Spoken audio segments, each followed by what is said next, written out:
All right, I think we're live. Hey, Tubies! It's Psychic Bob. Well, here we are.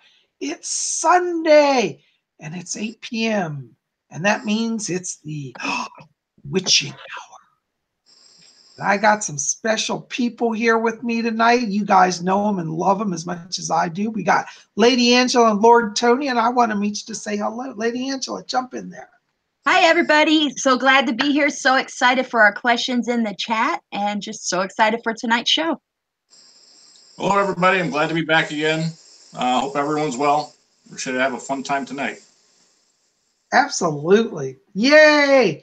I'm so glad we got our technical problems worked out. We can all be here. You know, some weeks it gets chancy, but here we are. And looks like we're getting some people. I got to open up my chat room here, Lady Angela. Debbie Webby's here tonight. T Rose Lover, Spiritual Joey, Mama Bird's here, Riverhawk, Katie McKenzie, Joanne B, Great Wicked Divine, which is Armani, Katie McKenzie. We got a lot of regulars here tonight and a lot of Purple Core people I see too. Hi, everybody. You know, it's exciting whenever we kind of freestyle these shows, you know, because we never know what we're going to talk about. We never know what's going to come up. And we're really excited to go through this with you guys. Absolutely. I think I got my chat room open here. Bear with me. You know, Psychic Bob trying to get his computer runs a miracle. It's a miracle I ever got this. You know, Bob, I'll talk about, I'm really excited right now because I just got an order for a book, a custom book, one of them that I make, a book of shadows. And this one is going to be themed of Hecate, which is my favorite goddess. She's a goddess of witchcraft. She's a wonderful goddess. She's keeper of the keys. She guards the gates between all the worlds. She helps you go from whenever you transition from this life into the spirit world. She's there to help you along. She's a wonderful, powerful goddess. And this book is Hecate-themed, which I'm excited about.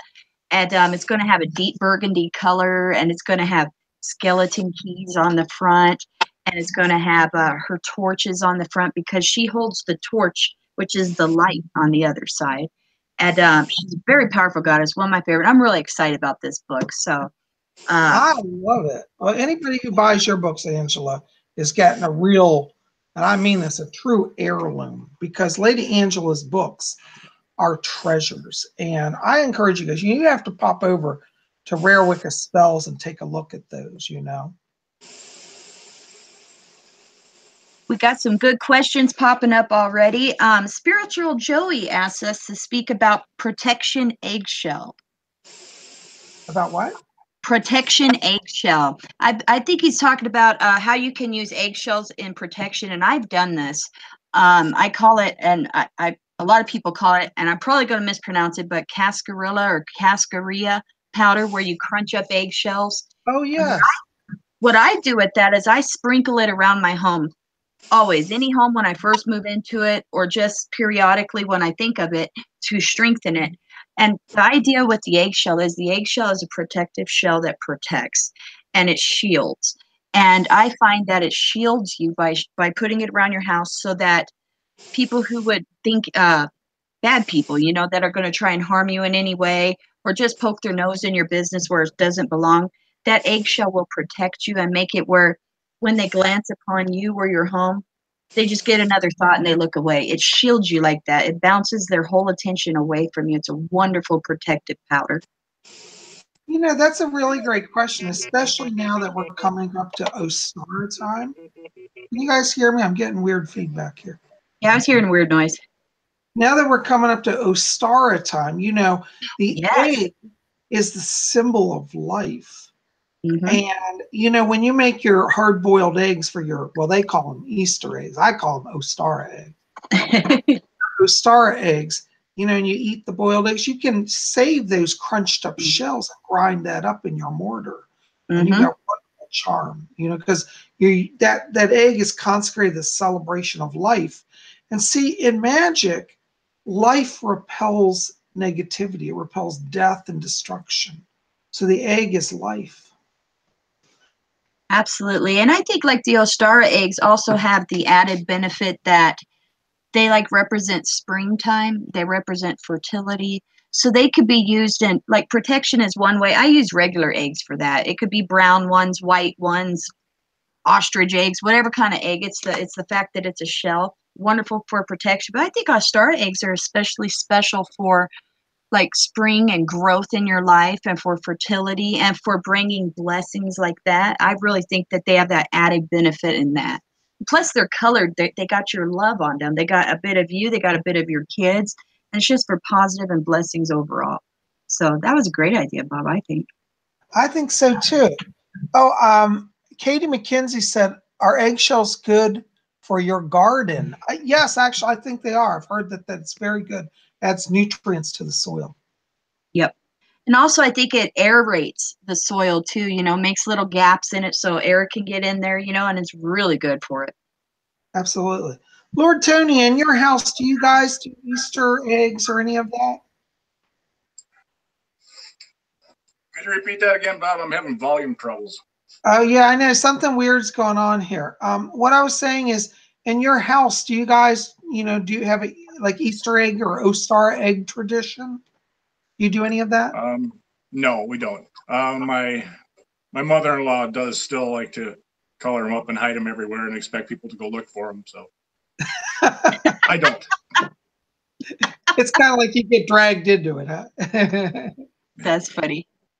T-Rose Lover asks, are eggshells better protection than salt? I just think it's different. Not necessarily one is better than the other, but salt is very much all purpose. So even better is crunch up some eggshells and add some salt.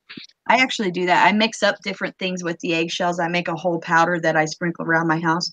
So it's just added energy, just makes it stronger. Either one will work. What do you think, Bob or Tony? Did I lose you? No, I'm sorry. I was reading the chat. So I had to say, I just can't hear you. Wayne said she was here, and Horror Beauty FX is here, and Timothy Gallagher is here. So I want to get in all this. Thank you. Sorry, Lady Angela. Yep. Gab, I did get your message about joining. I sent you a message over on Facebook too. Just send me a friend request and I'll get you added. We'd love to have you. We'd love to have all of you. But yeah, I did get your message, Gab, and just waiting on a reply from you. Let's see. Yes, for those of you wanting to join the order, I have a few emails I'm behind on getting to you guys. So I will be sending out, I got some just the last few days, and I will be sending you guys responses and getting Lady Angela to look at them. Yep. Raven Fisher says, can we talk about how or why we each became Wiccan? Oh, I love that. That's a wonderful, wonderful thing to ask. Lady Angela, I'm going to let you start. Well, you know, at a very young age, I started experimenting with different, you know, branches of the Christian religion. And I went to a lot of different churches for a while. I went to Baptist churches. I went to Catholic churches, Pentecostal, Jehovah's Witness, a lot of different Christian ones, and just felt like, and I wanted to know the answer. I wanted to know that whenever I did die, that I didn't limit myself in my life to missing something. You know, I knew there was something more than what I was being taught. And then it was probably about 10 or 11 years old, I actually got a hold of a Wiccan book, and it was by Scott Cunningham. And it was called Earth, Air, Fire, Water. And I read it, and everything made sense. You know, all the things that I wasn't able to learn and questioned in religion and also with science, you know, there were gaps. And then whenever I read that book, things just made sense. And for many, many years, all I did was just read. Anything I found on Wicca, I read, and everything made sense. And then then I started, you know, praying to the gods and goddesses and really connecting. And then it was like turning the light on, you know. So that's in a nutshell my experience. Wow. Well, you know, when I got into Wicca, it's interesting. I kind of got in, interestingly, through somebody assuming I was a witch, and I didn't know what a witch was. For many of you know, well, some of you may know, maybe most of you know, I used to be a member of the Spiritualist Church. And, well, let me just get back up. I'll go back to childhood real briefly. All my life I was psychic, okay? But I grew up in a home where we had no religion or practice of religion. So I kind of felt like I never understood that element of me. And that's what led me into the Spiritualist Church, because I started doing readings. Actually, I was an untrained psychic, but I had a natural ability. I would start out doing haunted house investigations. And one of my clients said, "Oh my God, have you ever been to the spiritualist church?" I said, "What's that?" And they said, "It's a church of psychics." Well, I ended up going to the spiritualist church, and that's what started me on my psychic career. And that's where, I still draw my inspiration from in terms of doing my readings and my work as a psychic.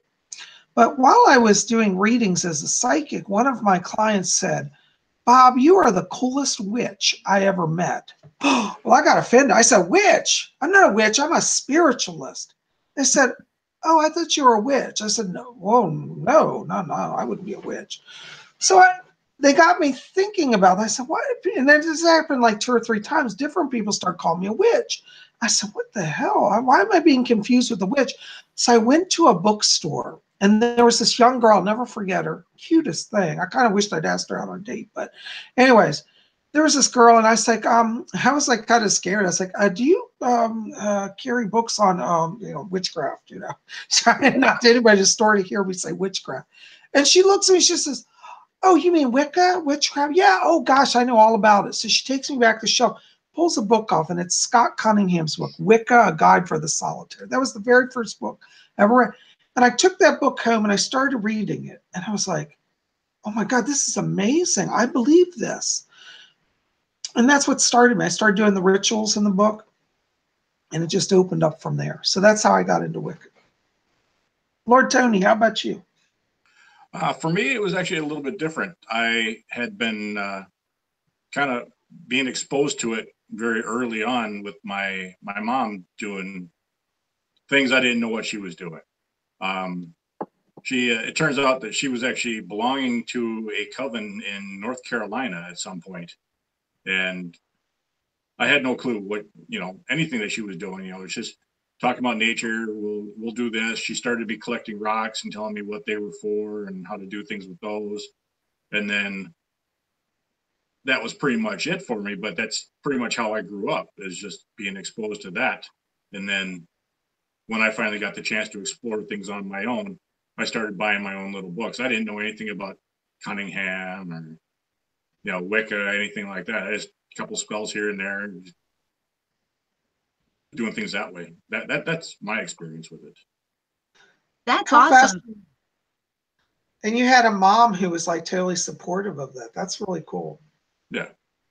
That reminds me, that makes me think of my son, because all his whole life, he knows, he knows that I'm a witch. He knows about Wicca. He knows about my beliefs. I let him have his own choice. He wanted to read one of my books before, and I told him no, he needed to read the Bible stories book first, because then he would have the interest, in reading one of mine. You have to be exposed to the whole picture before. I wanted him to be open-minded and choose his own way.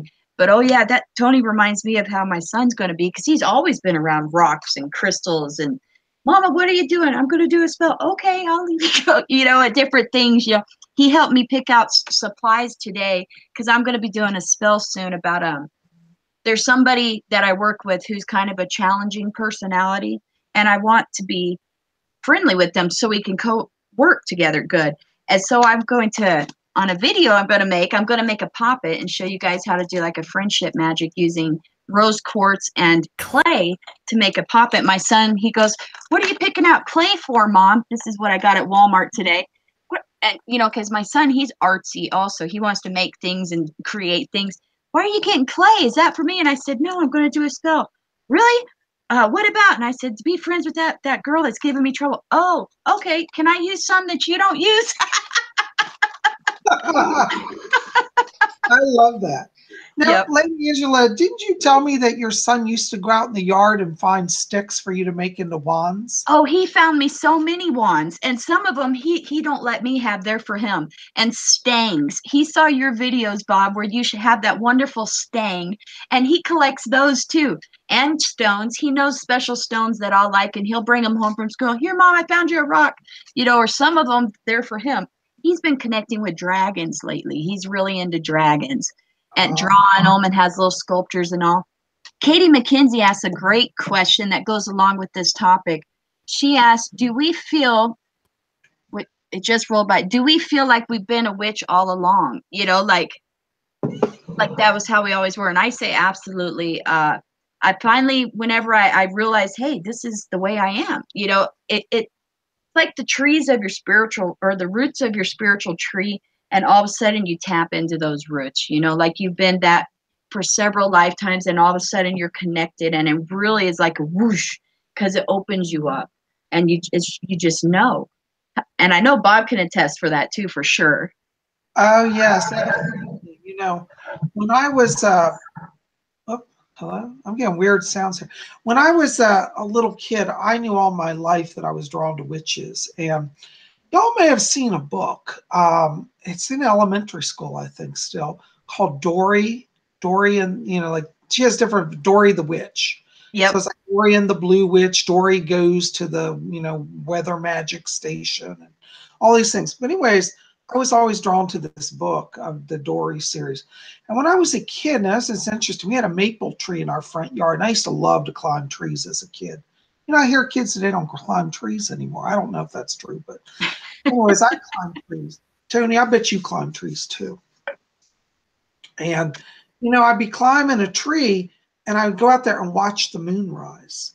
Now, nobody in my family was into any of this mystical stuff. They had no interest or time for it. But it was like somehow naturally I knew. And when I started reading Scott Cunningham's book about, you know, doing rituals with the moon, it made total sense to me. I'm like, I felt like when I discovered the craft, I discovered who I really was all along. It's like coming home. Mm-hmm. And so for me, it's just, it's not a religion, it's a way of life. Absolutely. You know? How about you, Tony? I'll be right back. Okay. I'm having some really bad volume problems here, so I got to figure out a way to fix this real quick. Okay. Okay. Farida Nurieva asked a great question. They said, hiya, what does cat prints mean? Basically, they've been seeing animal prints, you know, just in their regular daily comings and goings. Bob, what does that mean when you start seeing animals or their prints? Well, generally, that's a sign that the spirit, the overall archetypal spirit of that animal is calling to you. So it means that, you know, you may be having this animal come into your life as a familiar of some sort, or that it's a protecting spirit for you. Like for myself, I started seeing ravens a few years ago. And interestingly, it was at a time in my life when I was having a lot of danger. I was actually being stalked by people who tried to kill me. And before I would go down the street, sometimes a raven, and it still happens today occasionally, a raven will land right and block my path, and it will turn its head. And it means that I need to follow whichever way it points. And when I do, I find out later that I missed being attacked, or had somebody was waiting and lying in wait to attack me. The ravens really are like, they're like a totem. And even today when I go out, I watch for them, and I'm always looking to see if the raven's around to give me a signal. So when you see those cat prints everywhere, that means you're drawing cats to you, because the spirit of that animal wants to work with you. And so that could be your totem animal. Yep, which is a totem animal is just like saying a spirit animal. So it's just something that, yeah, they're trying to connect with you. Stephen Jones wrote a wonderful comment. He says, hey guys, I've watched your videos, Bob, and I've learned so much. I live in the UK, and I'm lucky to be near a large wooded area with lots of nature. You guys have really helped me. I am pagan, by the way. Hugs. Thanks, Stephen Jones. That's awesome. Gav Hines says, has anyone got the book of 5,000 spells? It's a humongous book. He just got a copy on eBay. Absolutely. Me and Bob both have that one. Maybe Tony too. It's by Judica Isles. It's the Elemental Encyclopedia of 5,000 Spells, and it's amazing. Amazing. But in fact, I have it here, but it's holding my computer up because my computer is too low, and so I'm using it as a prop to hold up my computer. It's right here. So I can't take it down and show you, but I do have it. I've owned 4 different copies of that book over the years, because you know how sometimes you have books and stuff and they find another place they need to be, and it's not like you lose them, but it's like they just, I don't know how they go. It's like someone else needs them and they'll just go there, and then it's not yours anymore. That book is one I've replaced and owned 4 different times because it's one of my very favorites. So I love it. You know, Lady Angela, speaking about books, I thought it maybe tonight we could do a little reading, a group meditation as part of the season. We could do that now, or do you think we should wait a little longer? Sure. I see you have the Earth Power book. That was the second book. That was my turning, book. That one is one of my very favorites from way back. Yeah, I love this book. I'm a Scott Cunningham fan. Anything he does, I'm for. Lord Tony, you with us? Okay. I guess I am now. Oh, cool. Okay. As long as you can hear, I hope you can hear us. Yeah, I had to switch to headphones. Okay. You sound good. You're clear on our end. Yeah, he does. Sweet. So, each week we're going to do, excuse me, I'm burping here. I have a lot of chest pain today, so forgive me. We're going to do a little guided meditation as our ritual. Each week we're going to try to do a little bit of a magic. And this week I have not been well enough to really gather materials and put together stuff. But I thought, you know what? When we are in a place in our life where we have the absence of our physical tools, we always have the magic of our mind. And so I thought tonight would be a good night to focus on the magic of the mind. So I want everybody just to get comfortable. And this is just going to be a brief little visual exercise. We're going to walk through a meditation to visualize some earth magic being done. And so I want you guys just to settle down. We're just going to close our eyes. Let's everybody close our eyes for a minute. And as we close our eyes, let's just follow our breathing, just gently in and out. Just enter into that place of silence and peace within. And as I do this reading, I want you just to try to see inside in your mind's eye the images that we're describing here, okay? And so this is called touching the earth. The moon glows mystically in the star-scattered sky as a lone figure moves down a deserted beach. The figure stops, bends, and grasps a gray stick washed up on the shore by the restless sea. Pushing the stick's blunt end into the wet sand, the figure sketches a symbol. A wave crashes. The figure moves back, and just as the oncoming water sweeps over the symbol, a gust of wind rises, blowing back the tightly wrapped scarf. A woman's face appears in the soft moonlight. She smiles, confident that the spell has worked, and sits listening to the crashing music of the sea.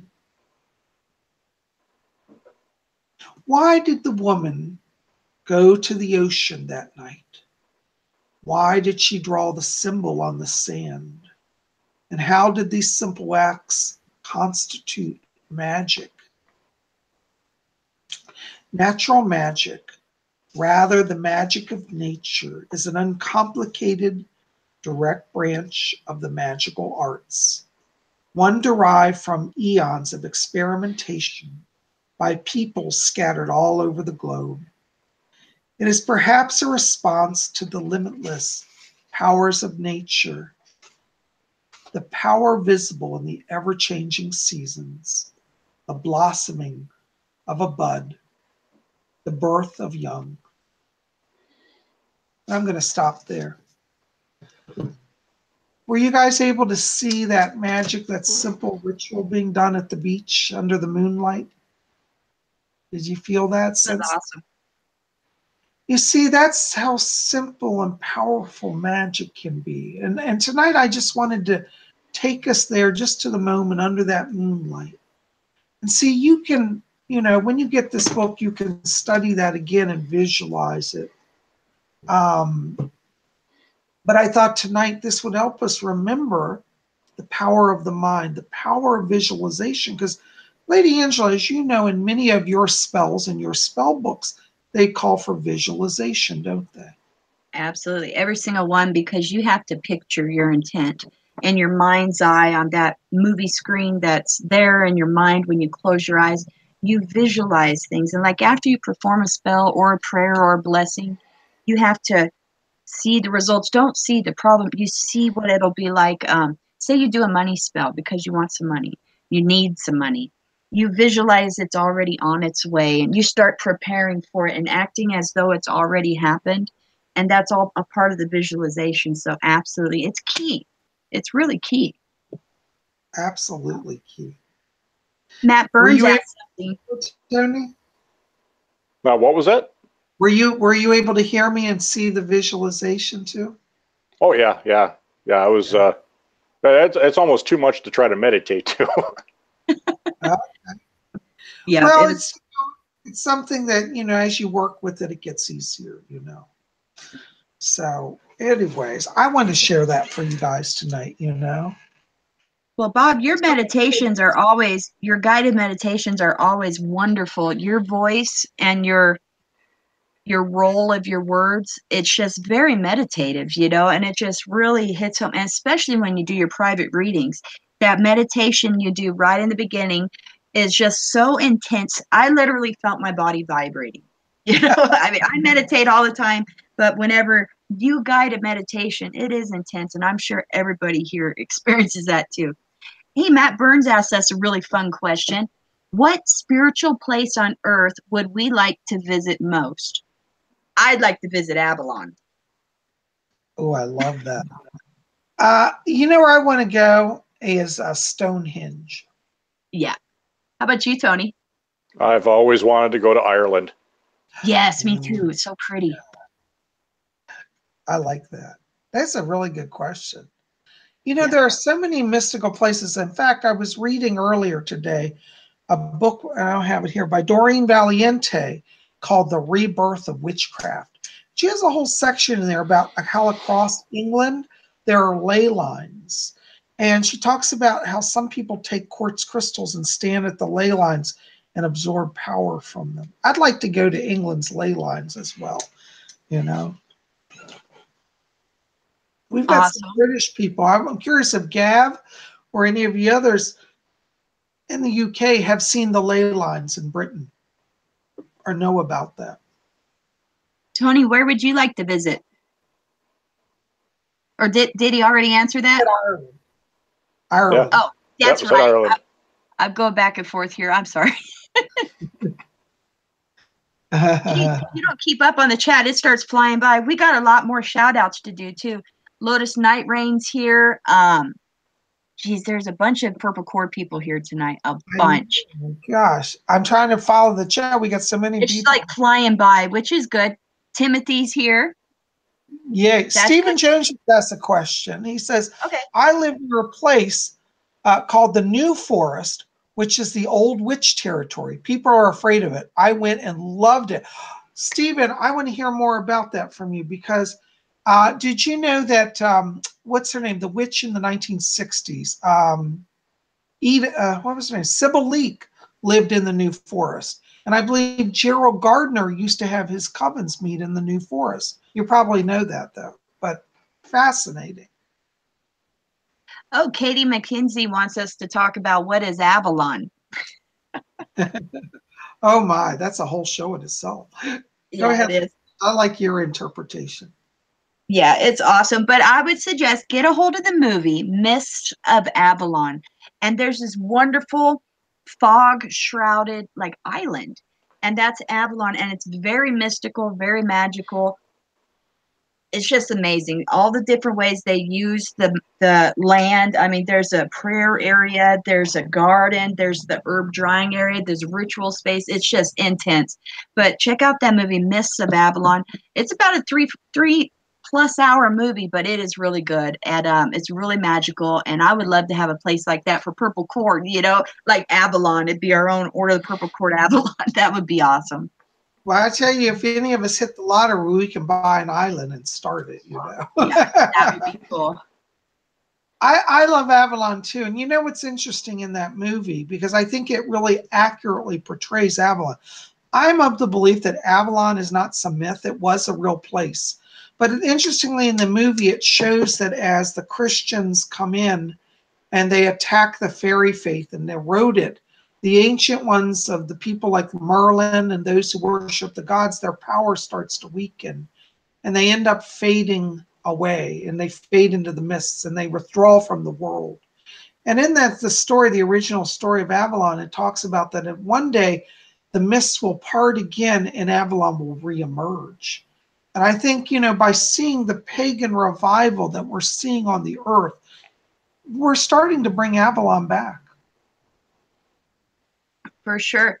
Farida Nureba asks, she's needing some advice on how to pick a symbol to go on the front of her book of shadows. She's looked at some, doesn't really click with her. How would you suggest, Bob? Well, symbols are important because I always say don't take symbols lightly because they have power in and of themselves. And it has to be something that resonates with you. And I would say, you can actually look, there's I think it's online, there's an encyclopedia of occult symbols. And if you look that up, is every occult symbol, just type in encyclopedia of occult symbols. And they have every symbol from pentacles. I mean, like when we talk about the pentacle, for example, you might not like the standard pentacle. Okay, some people don't. But there are like 500 forms of the pentacle, just like there are like 500 forms of the cross. There's not just one simple cross. There's the Latin cross, there's the Greek cross. And so every pagan symbol has multiple forms as well. There's the triquetra, which I might encourage if you haven't researched that. That's the triple knot. It's the Celtic knot. It's got 3 knots on it. Lady Angela, do you have anything with triquetra around there? I don't have my triquetra. Not on me right now. I have them hanging in my room with my other necklaces and pendants, but no, not at this moment. But a triquetra, it's a very ancient symbol. It's in a lot of different things, but it's the Trinity. It loops. It's kind of hard to describe. I could draw it here. Let's see, in case they don't know. It looks like it's a threefold knot. It represents the triple goddess.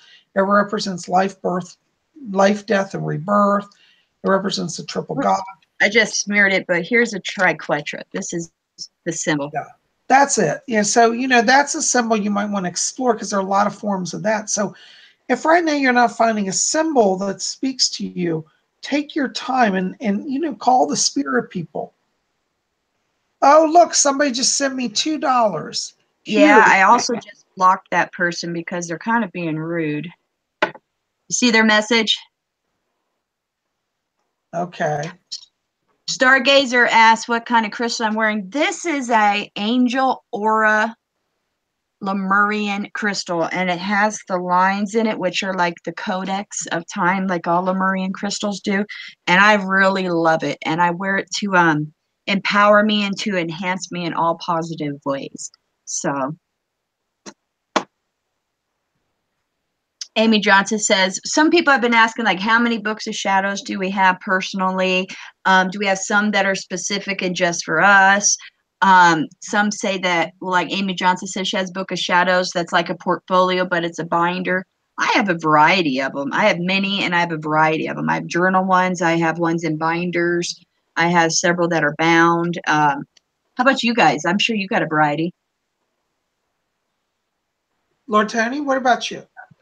I probably have about 7 or 8, and they're all basically on a PDF file.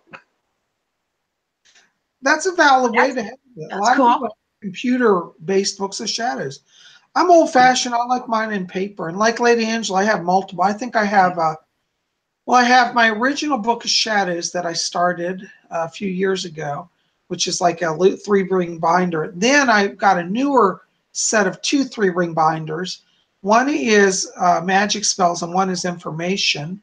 Then I have another binder Lady Angela made me as a gift, which is herb spells and recipes. Then I've got my newest one, which is my Dragon Book of Shadows, which I can't get it right now. It's across the room, but I have a number of them. And I think books of shadows, you don't have to limit yourself to just one. Have multiple, because like I have another one that's just Sabbath rituals. Like I could have an entire book just on stuff about Sabbaths, and I do. So you can have multiple books. And Lady Angela, and then also have my travel books too, travel sites. Yep. Yep, I have quite a few. Farida Narieva says she likes the triqueta, but it feels like it only because of charms. Laugh out loud.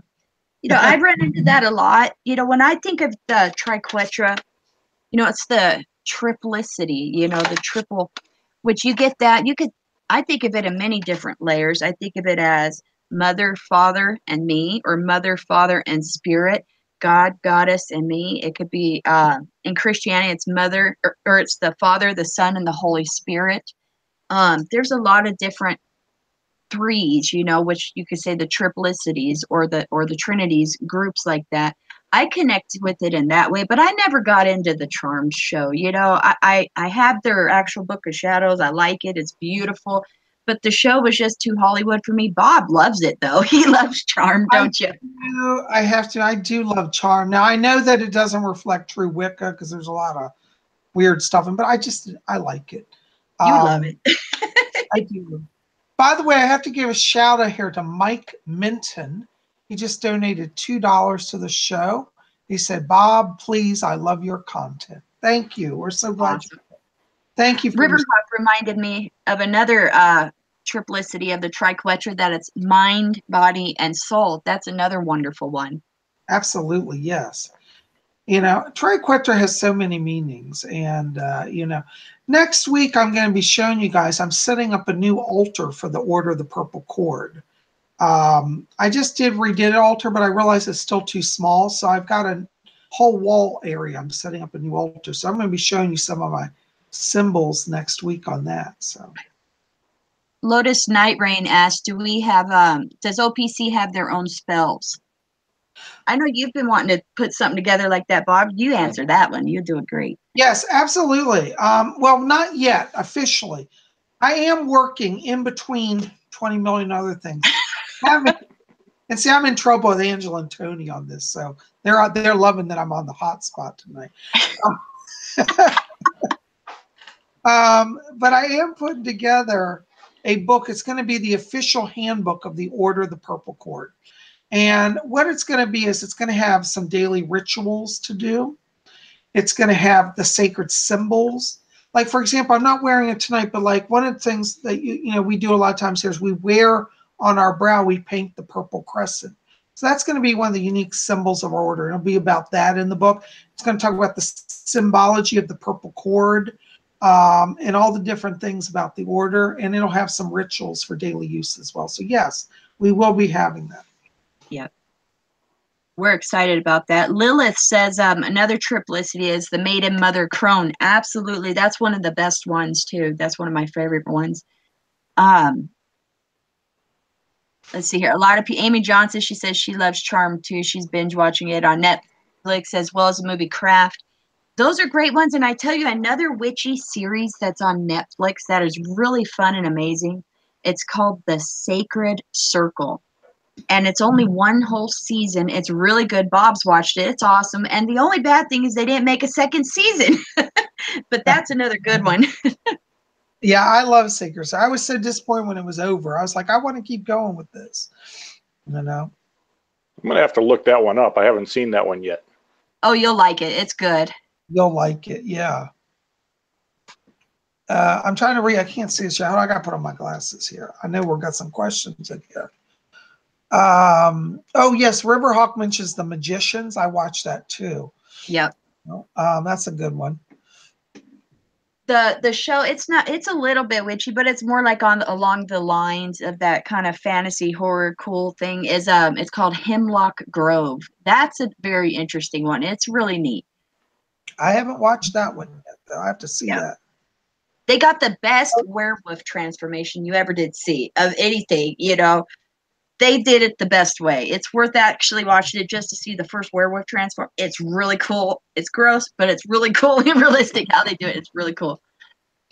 Yeah, Spiritual Joey said that he loves Practical Magic. That's a wonderful film. I love that. Excellent, excellent film. Hey, Tony, this is the thing. Tony was going to show us about something. What do you have to show, Tony? You're stoned? Yeah, I remember people last week were talking about the meteorites, and I just happened to have to look for mine, and I found it. It's I want to say it's a Campo or Paulo Campo meteorite from South America somewhere. I'm probably butchering what it's really called, but it's yeah, it's like 4.5 billion years old. But, this has got some really good grounding and astral energies attached to it, and this always gives me almost gives me a lot of headaches just wearing it. So I try to keep it somewhere else. Some stones will do that, even like amethyst, huh, Bob? Oh yeah, can I show you something? We're talking about stones. I got a new amethyst this week. I forgot to show you guys. Oh yeah. One second, let me open it. It's in a pouch.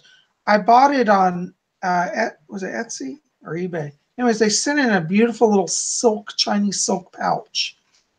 I saw this and I've never seen an amethyst so dark.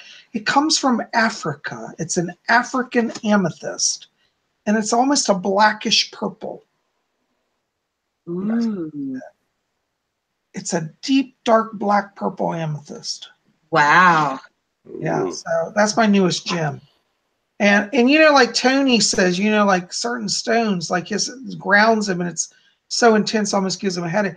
I'm a little this way with amethyst too, because I love it, but I can't wear it every day. It's a little too intense for me, but I love it still. That's cool. Yeah. Tired Boys has a wonderful question. He says that he is new to Wicca, and do we have any tips for getting into it on a budget? Good questions. Well, you know, I say, first of all, you know, start with your mind, because everything originates from there. Like when I first started out, I didn't have an altar and I didn't know how to set one up. So I visualized having an altar. Eventually I made an altar, but my first probably 2 weeks of Wicca, I just visualized everything. And I realized that you can do that. My first altar, which was probably to this day still one of my favorite altars, was a simple cardboard box. I literally had a Xerox box, and I threw over it a piece of black cloth that I had, just some remnant material, and I put 2 candles on it. I worked on that altar for probably over a year at that simple altar. And it was just simple. I didn't spend anything on it really. I think the cloth was old fabric I had, and I bought the candles at the dollar store. The box was free for my work. So, you know, it's interesting because you don't have to have a lot. Now, you know, there are definitely times when we want to indulge, and that's why stores like Lady Angela's exist. And you know, Lady Angela, you have special deals a lot of times on supplies over there. Oh yeah, and also they could use coupon code Spirit Channel to save 10% on every order they make at my website.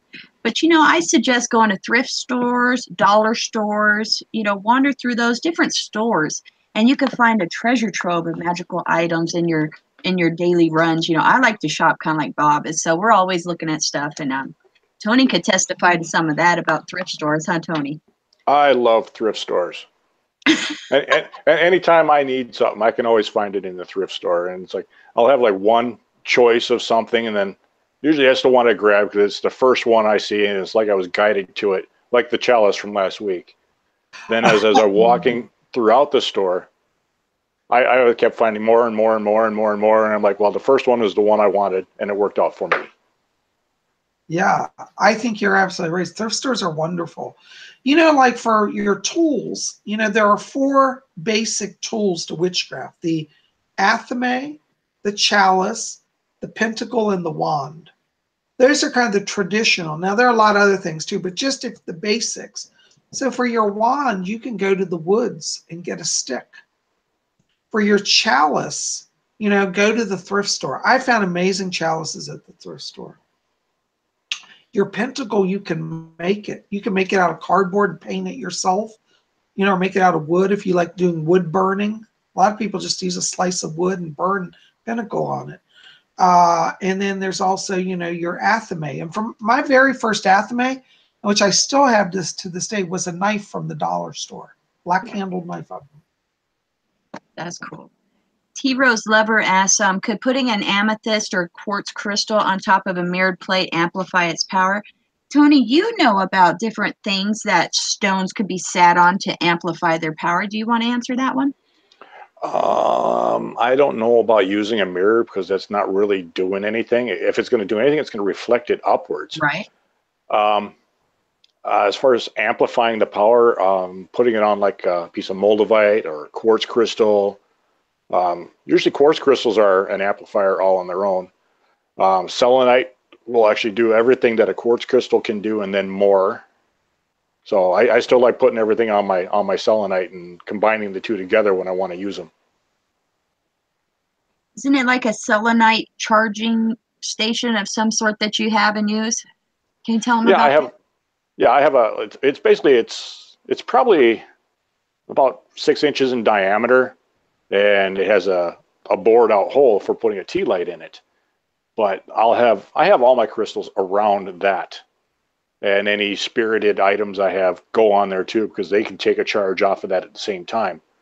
But if I really want to do something where it requires a good amplification for it, I'll stick it right down inside that hole where the candle will go, and it works fine for me that way.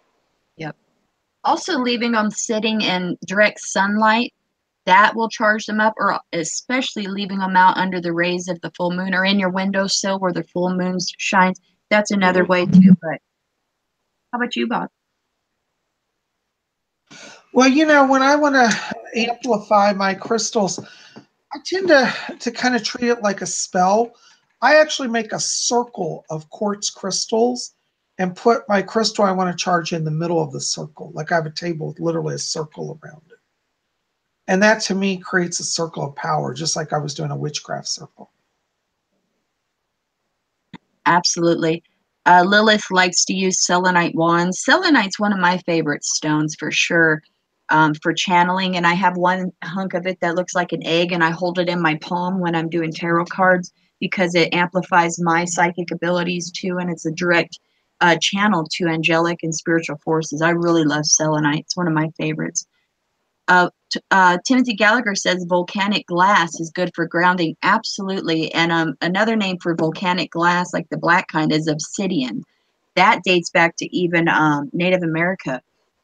Old ancient Indian traditions when they used obsidian or volcanic glass in all its forms too. So good one, Timothy. That was a good one. Yeah, I like that. Somebody just asked a question. It's a little different subject, but they said, how many gods and goddesses are there? Wow. That's a good question. I don't think we know. No. I think we know a number of them, but I think that the divine can be in so many forms, it's unlimited.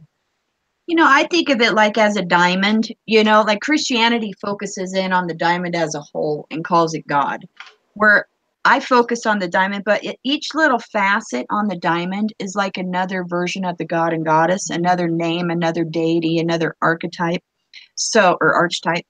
So the diamond is like the whole and all the many facets. God is not limited, there's limitless facets, limitless ways that the powers that be present themselves to us in male aspects and female aspects and animal form. All of those are different facets to that main whole, the source, God, goddess, the ultimate power, like a diamond. So it's there really is no answer for how many, because it is limitless. God has no limit.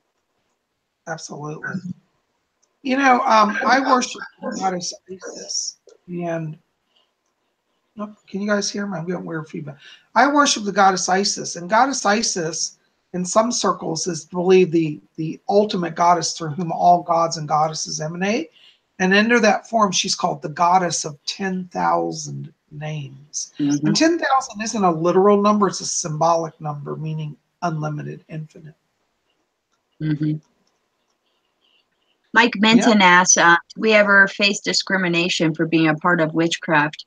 Yeah, I'm kind of running into that at my work, which is part why I'm wanting to do just a blessing type spell for friendship so that they'll be compassionate. I come to them out of respect and as a friend and a co-worker, and I think they're harboring a little bit of hostility because I think they figured it out, and so, yeah, absolutely. We have to be careful and mindful, and it sucks, because we have to be, shielded of who we really are, and we can't be in their face. But even if we try to hide it, still, sometimes it's just readable in who we are, It just, like Bob said, Wicca isn't a religion, it's a lifestyle, it's, I think I'm out of the broom closet at work, and So I'm hoping that they'll be okay and understand it, or at least just deal with it in a good way. So yeah, absolutely. How about you guys? How about you, Tony? I'm sorry. I got lost there. I was looking at the chat room, which I shouldn't be doing right now. Gotcha. Do you ever feel discriminated if someone were to know that you're outwardly Wiccan? Have you ever run into discrimination for that? Oh, no, not yet. Like I said, if someone has a problem with it at my work or wherever I'm at, if they don't want to talk to me about it, they're never going to learn. So it's, I have no problems with it. I have some people at work that are scared to come to my house because of the spirit content here, but yeah, they're like, I am never coming over. So, poor Tony. well, such a nice guy. Boy, they really misreach him. I know. I'm the sweetest guy in the world, and just I have spirits that like to bug people sometimes. Like, so what? I love it. Now, Bob is about the most outwardly Wiccan I've ever seen, and he's so lucky to be able to do, and he has no quirks about it. Well, let me back up, because I have to tell a little bit of my story. I've come out in probably the last 10 years, but before then, I've been a Wiccan since like 1999, so almost 20 years now. But probably the first 10 years of being Wiccan, I was very in the broom closet. I worked for a company, I won't say what name, but it was a big corporation. And everybody there was pretty they were almost pretty anti-religious because they were all mostly atheists. So being a Wiccan would have been even beyond, just being a Christian would have been a problem, but being a Wiccan, that would have been a real problem. And I'll never forget, one time we had a client that was down in Washington, D.C. So we had two offices. We had our home office in Alexandria, and then we go to D.C. also sometimes. And at our client's office in D.C., one of the clients had a staff member who was openly Wiccan. She had, pinnacles in her office and, holiday stuff on her calendar about Wheel of the Year. And anyways, one of our staff came back to our office one day with our boss. And she said, oh my God, there's a lady down at that office and she's a Wiccan. And she even admits to it. And my boss at the time turned around and said, thank God we don't have anybody on our staff like that, because I would for sure fire them. And he wasn't joking. And everybody in the office sat there and said, oh my God, let's hope we never get a Wiccan on staff. Well, I was actually a full-blown Wiccan at that point. And I just sat there and I thought, wow, how interesting that I'm getting to witness this, because they don't know who I am. And, there is still terrible discrimination against this faith. So I dealt with it at that time by being silent. But once I got out and started my business as a psychic, I didn't have to rely on anybody because I generate my own income. And now I do what I want. And so I am in a position where I can be a voice and be public for those who can't speak. That's great. Yeah. Where did our time go? Gee whiz, we only got about 8 minutes left. Oh, gosh, I don't know where the time goes. Did we miss some other crime? We're talking, and I know questions are flying by here. I know it's been we got about 93 people at this second with us. That's so cool, and so many more that'll join us later on. We really like you guys being here. We have a lot of fun being here with you, and we look forward to it all week. Didn't you want to talk about your shirt there, Lord Bob? Oh, yes. I forgot about that. Hold on. I'll show you guys my latest fashion attire. Being as we talk about open Wiccan, I wear Wiccan clothes openly. This is my newest shirt I got, which is kind of cool. And this is a magical symbol. It's the Pentacle of Solomon. And these are all sigils to conjure spirits in it here. And this around it says Tetragrammaton. And that's an ancient magical sigil. It represents the ancient names of God, the Yod-He-Vohe. This comes from ceremonial magic, which blends pagan, Christian, and Judaic elements. And but this is a symbol. It was used in ritual magic for protection. So I just got this, and I've been wearing it, and people seem to think it's cool. Sometimes people walk down the street, I'll wear it, and they'll come and say, that's cool. Of course, sometimes I'll get other people who will get all defended by it. I don't worry about that. And, Lord Tony and I were talking earlier today about ritual magic. And I said, do you ever have anything that's like ritual magic? Have you ever done anything with that? And you had some charms that you were showing me, Tony, that you had. Yeah, I have. Yeah, when you said you had the Seal of Solomon, I've got the ring that it is meant. I don't know if you can really see it or not. It's meant for control of spirits. I've never used it for that purpose, but that's for that one. But I have kind of the same thing that you have, Lord Bob. It's a Seal of Solomon. It has all the names on there, and if you're going to do any kind of spirit work whatsoever, if you have this on, it says basically you're protected. They can't touch you. It's like having the circle of salt around you. They can't touch you, but you got to have it only works if you have that same symbol on the backside of it, though, too. Yeah, with ceremonial magic, in fact, just on a tangent here, in Wicca, there is a branch called Alexandrian Wicca, which, there are different styles of Wicca. In Alexandrian Wicca, they tend to use a lot of these ceremonial magic elements. So if you like ceremonial magic, but you want to be Wiccan, you might want to explore studying Alexandrian rituals. Alex Sanders, who's no longer with us, led that group for several years. But like Lord Tony's symbols that he's wearing in mine, these are commonly used in Alexandrian rituals as well. Speaking on those symbols, the Lost Dutchman, I call him the Lost Dutchman, the Lost Scotsman, he said he's seen that symbol in Masonic lodges before, and that taps into being the ceremonial magic and also about the hidden symbolism in the Masons. You probably did see the Seal of Solomon and symbols of Solomon there because it's linked up with knowledge, like the all knowledge and knowledge of all things. So that's not surprising, and that's a great point to bring up too. Absolutely. Well, the Masons, interestingly, they call their tradition the craft. And I thought, sounds a little close to us. Mm-hmm. So, yeah, anyways, but, I encourage people, if you're exploring magic, there are a lot of different ways to do magic. Don't feel like you have to do it the way Psyche Bob says or Lady Angel, Lord Tony. We show ways that we do it. But magic's real power comes from when you find something that works for you. Don't worry whether it's acceptable by Wiccan standards. See if it works for you. There are Wiccans who would not approve of, like, for example, my using this symbol because they'd say, well, that's got too much Judeo-Christian influence. Well, I don't really care. It works. It's a magical symbol. And that's the thing. In the Order of the Purple Cord, we are an eclectic order. And so we allow people to find their way. And we don't put down hard laws about which form of magic you use. The other thing we ask is for those who join the order is that they do not do black magic, no curses. We don't support that, none of that. Yep, absolutely. And it's really easy to join if you have interest in us. You can pull us up on Facebook. In the search box on Facebook, just type in Order of the Purple Cord.